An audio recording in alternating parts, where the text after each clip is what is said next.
The fourth snowiest January in Cincinnati is now in the record books. And with the ice and snow on the way again, more of your tax dollars will be spent on salt and fuel and manpower.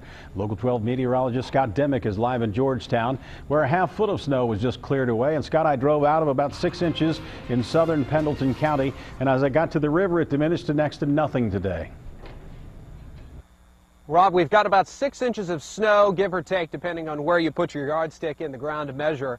Through this date, on average, ODOT spends about $37 million clearing snow and ice from major roads in the Buckeye State, including State Route 68 just over my shoulder.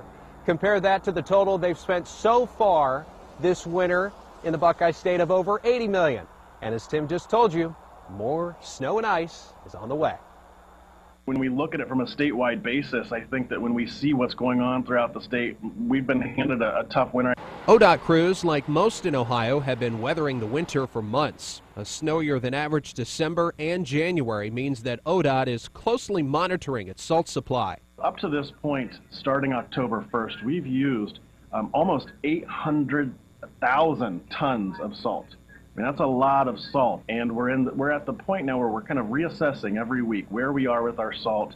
ODOT isn't just focused on the salt supply because clearing snow and ice from roads comes at a cost. This is one of the biggest winters we've had, and we're still being cautiously optimistic that we're going to be able to get through it without having to take any extreme measures.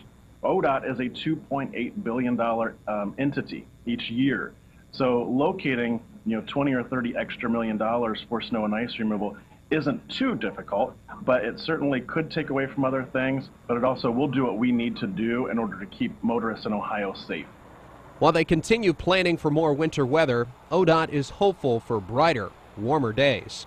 I think we're hoping, as well as many others, that the snow can let up a little bit through February, but we're both realistic too to know that Mother Nature may have a different plan, and we're going to try to keep up with that plan as best as possible.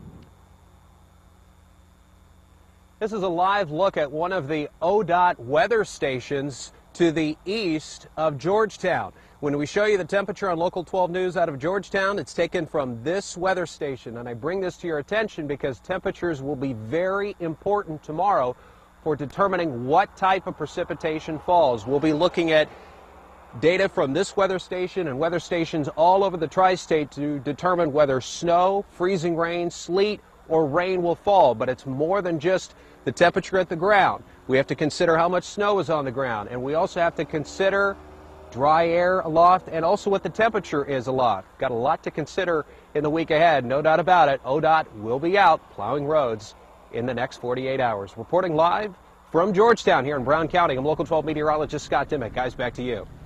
Scott, thanks very much. Stay with